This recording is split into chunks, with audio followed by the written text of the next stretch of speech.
Bonjour les petits loups. Alors aujourd'hui, nous allons apprendre à manipuler rigoureusement la formule qui relie la distance d, la vitesse v et la durée t. En effet, nous avons établi en cours que d égale v fois t. Mais que faire lorsqu'il est question de calculer la vitesse v ou la durée t?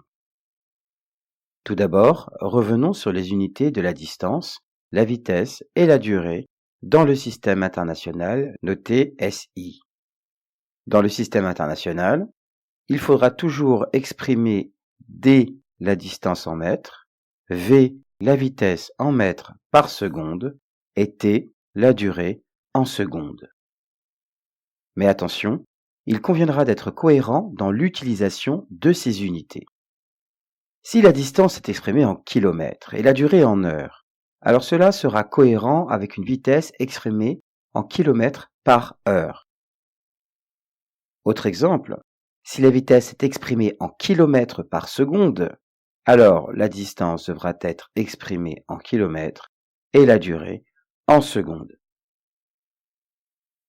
Revenons à présent à l'objet de cette vidéo qui est, je vous le rappelle, de manipuler la formule liant la distance parcourue, la durée du parcours et la vitesse de l'objet. Comment faire si l'énoncé vous propose par exemple de calculer la vitesse v alors que vous connaissez la distance d et la durée t? Tout d'abord, il faut partir de la formule d égale v fois t. Et comme vous devez calculer v, il faudra finalement parvenir à une formule du type v égale a. On dit aussi que l'on doit isoler v. Il va donc falloir, entre guillemets, se débarrasser de fois t dans la formule. Pour cela, on va donc utiliser l'opération réciproque de la multiplication et diviser à droite de l'égalité par t. Toutefois, comme il s'agit d'une égalité, c'est-à-dire que l'on a strictement la même chose à droite et à gauche, si on a divisé à droite par t, il est impératif de diviser aussi par t à gauche. Vous ne comprenez pas pourquoi? Prenons un petit exemple. Je pense que nous nous entendrons aisément sur le fait que 30 égale 30 si on divise à droite de l'égalité par 2, sans diviser à gauche de l'égalité par 2. L'égalité ne sera plus respectée, à moins que vous ne considériez que 30 égale 15, et là, vous risquez fortement de vous faire quelques ennemis.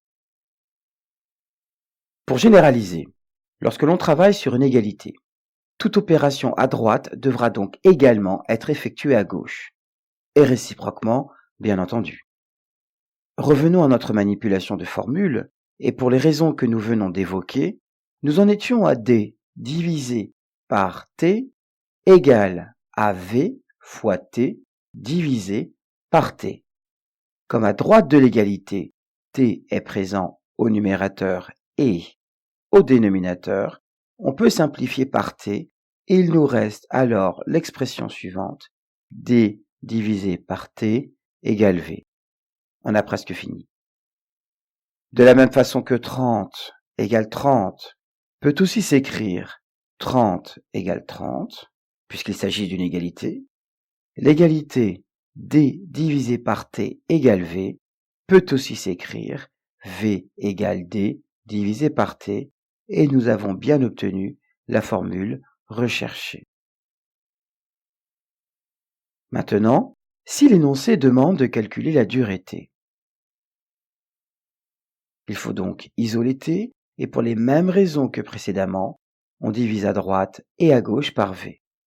On peut alors simplifier à droite par v, car il se trouve au numérateur et au dénominateur, ce qui nous mène à l'expression d divisé par v égale t, que l'on peut aussi finalement écrire t égale d divisé par v. Voilà les petits loups. Il vous reste à présent à vous exercer en prenant une feuille blanche et en partant de la forme linéaire de l'expression, à savoir d égale v fois t.